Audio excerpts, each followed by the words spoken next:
Ассалаумағалейкум төрдегі елге, зың деген бір ауыз сөзім ғой емге. Шымкенттің шарбатына сусындасаң, өзге қала тең келмес мұндай жерге. Ассалаумағалейкум төрдегі елге, зың деген бір ауыз сөзім ғой емге.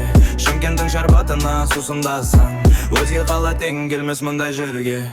Қошқар ата өзен мөлдіреген, жағасында тал терек өлбіреген. Қиял әліңіден барып бір сергесең, көңілің кетер еді ау ел жереген.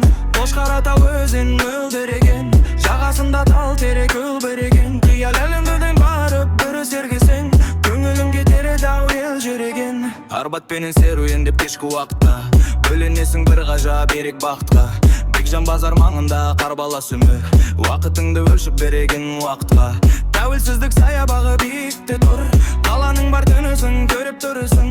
Мә саған наушымның қонақ жайлай, келген жанға құрметін төгіп тұрышын. Не істеп жатырсың демейді, не істеп жатсың, осы сөзден жылылық сыр ұғасың. Қонақ кірсе табақты тарытып қойып, кәні шайдан ішіңіз деп тұрасың. Шәмші ағаның әнімен тербеледі бұл қаланың таусылмас өнегесі. Шымкент текстиль деген бауырмалдық, ешқашанда үзілмес берекесі.